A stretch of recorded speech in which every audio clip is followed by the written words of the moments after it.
So this episode wasn't very eventful. Not really, not like the last two episodes have been, but it was still pretty good. It wasn't, it was a funny episode, actually. It was kind of like a let's catch our breath episode after the two insane episodes we just had. It starts off with the Colossal Titan falling down the wall towards Eren and Reiner. And when he hits, he obviously creates a huge explosion, sends everyone flying. Even Mikasa can't stand up to it. And she hits her head as Reiner just rips Eren out from the nape of his Titan form's neck. And he runs off, and Bertolt takes a mirror and zooms onto Reiner's shoulder, and they just take off into the sunset. And then it's strange. We cut over to the Trost District, where we see Pixis for the first time. Pixis is awesome. He is like one of my favorite characters in the show, even though he hardly shows up. But when he shows up, he's a badass. Not like Levi or Mikasa. He's badass in his own right. He's passed out drunk, but not drunk, but he's just passed out from drinking. One of his subordinates wakes him up. And he's going over how they sent out squads to look for the hole in the wall. And it's a standard operation. One squad heads out from one city, another from another city. When they meet up, they turn around, head back home, and report what's going on. And he suspects that it'll happen at any time now. And then all of a sudden, Erwin shows up. Erwin is the overall leader of the scouts. He is the de facto leader of the scout regiment. Him and Pixis start talking, and they're discussing Annie for a few seconds, and Erwin's like, nah, nothing really going on with her, because she's still in her crystal prison, pretty much. But maybe the situation is getting the higher-ups to start thinking a little more critically, because when they look down, they actually see military police walking around with the scouts, and they usually don't show up unless there's immediate danger, because they're cowards. And usually when the danger shows up, they ain't doing shit about it. I don't really like the military police. Down on the ground, some of the MP are complaining that there's no Titans around to fight, and one of them yells over to Levi, "Where's all the Titans?" And Levi just looks at him, and they're like, "You want to fight Titans? Come join us on scout regiments, Come join a scouting party. You'll have plenty of Titans to fight there." And of course they back down from Levi, because you don't fuck with Levi. Even if he's hurt, you don't fuck with Levi. We zoom over to Jean. He was a pretty big character in the first season. He hasn't really done much in this season, though. And he's asking someone, did you really not see that many Titans on the trip? Like, there really wasn't any? The guy's like, no. There weren't any anywhere.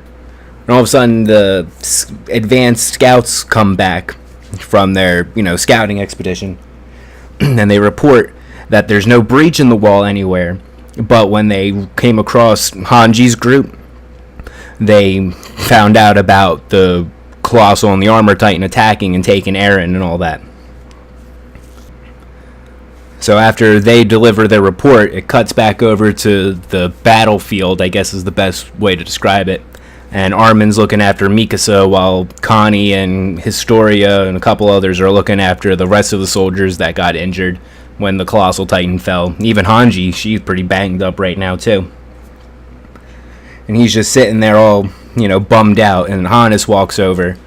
And him and Hannes are cool. They go way back. Hannes is like, "Hey, you doing all right? You want something to eat? Did you eat anything?" And Armin's like, "No, I haven't." So Hannes walks away, and then Armin has a flashback how, it was probably more than 5 years ago now, but we'll just say 6 years ago or something like that. Back before all of this crap happened, when they were enjoying their lives as much as they could. Armin is tracking down Mikasa because he wants her to go help Eren, because Eren's picking a fight with these 3 bullies who stole Armin's food. Mikasa's like, "Oh man, not again." She runs off, and Eren's like, "Give Armin back the food or give him back the money." And the guy's like, "No, I'm not doing it." So Eren attacks him, but he's got 2 buddies with him, so of course one pulls off Eren and the dude tackles him. He goes to punch him, and they land on this guy's stall, and he yells over to Hannes and a couple of his garrison regiment buddies. He's like, hey, aren't you drunks going to do anything about this? And they're like, nah, don't worry, someone more capable is about to show up. And just as he says it, Mikasa zooms in. She just starts kicking the crap out of the three bullies, but Aaron's like, hey, I got this, don't do anything about this. And she's casually holding one of them back, and she's like, Aaron, you have to be home chopping firewood, your mom will be mad. So another guy goes after, or one of the other bullies goes after Mikasa. She just tosses the one dude aside and pushes him into the stall. And it's just funny because Hannes and his buddies start cheering them on. And he's like, yeah, get him, Aaron, get him, Mikasa, don't let her do all the work. And the stall owner throws a bottle at one of Hannes' buddies. He's like, hey, don't encourage them. So the stall owner throws a punch at the one guy, but Hannes pushes him out of the way, and Hannes takes the punch right to the face. I have to give Hannes credit. He can take a punch. He just like wipes off a little bit of blood. And he's like, hey, not a bad punch for a stall owner. And they just start going at it. And Mikasa is just owning these guys, but Aaron's still trying to help out a little bit. And a higher up shows up, and he's breaking up the fight. And he scares off the three bullies, but Aaron breaks away from him and chases after them. And Mikasa's like, no, wait, come back, because she's being held back by the higher up. So back in present day, Mikasa wakes up because she was unconscious. And she gets up and she's like, where's Aaron? What happened? What's going on? And Armin's like, whoa, calm down. It's been 5 hours. We can't do anything about it. Our horses are on the other side of the wall, so we can't even pursue them. Even if they were on the right side of the wall, we have no soldiers right now. Everyone is pretty much knocked out. And Mikasa's like, why does this always happen? Why does he always get captured and I can't save him? Well, she was able to save him last time he got captured. That's because she was right there. She wasn't knocked out or anything, so she was able. And she had Levi. Levi was there. Oh man, I wish Levi had been there. I don't know what would have happened, but it would have been epic. Well, anyway, she's just getting all down and depressed. She's like, how come he's always somewhere where we're not? And Armin's like, it's just how he is. You know, it's just what he does. And Mikasa actually she's such a sweetheart, but she's a cold-blooded killer, but she's a sweetheart. She's like, all I want is to be near him. That's all. Nothing more, nothing less. I just want him near me. And I'm not gonna lie, it kind of broke my heart a little bit. I'm just like, oh, Mikasa, because when her voice actress does that, like, really, like, just not even depressed, but just does that, like, that really sad voice, you know? She just sounds so sad, and she just does such a good job, and it just really makes my heart feel for her, and my heart barely feels anything. And so they're just sitting there all bummed out, and Hannes walks over, kind of acting nonchalant. He tosses him some food, he sits down, he starts eating it, and he's like, you know, this crap's not bad, that ain't good either. He keeps eating, and he's like, you know, this kind of this reminds me of the good old days. Sure, we're not dealing with street bullies anymore, but still, Aaron is Aaron. He's a fighter. He may not win a fight, but he never backs down from a fight. So you know, any strength he has left in him, he's going to be giving Reiner and Bertolt hell until Mikasa or Hannes or someone shows up to get him out of trouble. That's always how it is. That's how Aaron's always been. That's just who he is. And Aaron and Armin and Mikasa are like, you're right. This is exactly the same. Nothing has changed. And it doesn't depress them. It encourages them. They're like, yes, we can do this. Aaron will survive until we get there to help him. And this was actually like an overall funny episode, like in between the beginning and the end. It was just because the whole flashback was hilarious. Just you have to watch that flashback. It's hysterical. But after he gives them that encouragement, like, we're gonna go get him. This isn't the good. We can't relive the good old days unless you three are together. And we always go out and save Aaron together. And they're just, yeah, you're right. And they just start eating the food. It's just a funny little scene because they just keep munching on it, but they just have this serious look, like, yeah, as soon as we're done fucking up this food, we're gonna fuck up those traitors. It was just an overall funny scene. A few hours later, Ervin, that's how you say, Ervin shows up with a whole bunch more scouts and a whole bunch of military police. They get their whole pulley system up so that they can transport the horses over from one side of the wall to another. And during this, Hanji wakes up. She's like, give me a map. And she points out that this really clustered forest that has these gigantic trees. Like, I'm serious, these trees are gigantic.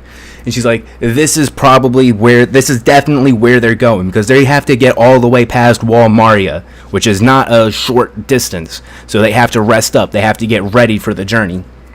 And this is where we're going to find them. And the whole force just moves out. They are rolling deep. I am not joking here. They have at least 100 soldiers with them. It's probably more, but it is a lot of soldiers. And then this was in between, this scene right here that I'm about to tell you is in between, the whole squad getting ready and moving the horses, all that. Aaron wakes up. And he looks around, and he just sits up, and he looks down, and his arms are missing. not just like, it's not even like they cut, like his hands are gone or anything like that. Both of his arms are completely gone. And he just looks over, and he sees Amir. Her limbs are starting to regrow, and her side isn't a whole gaping mass of flesh anymore. And Reiner looks down, and he's like, "You're awake. Welcome back." And then we cut back over to the military police and the scouts moving out, and that's where the episode ends. Another cliffhanger, not as hype of a cliffhanger, but I can't wait to see what Aaron's reaction is. Like, he has no arms right now, so he really can't do much. But what is he gonna, like, try to bite his tongue to transform or something? I just don't know. I could find out by watching the Japanese stuff, but I'm not going to do it. I'm not. Anyway, this was a slow episode compared to the last two, but it was good. Not flashy good or anything like that, but good kind of development for the characters, which we've needed after these past two episodes of just non-stop action. Well, I shouldn't say that. The last episode was pretty much non-stop action. The episode before that was more character development, I guess, but I don't know.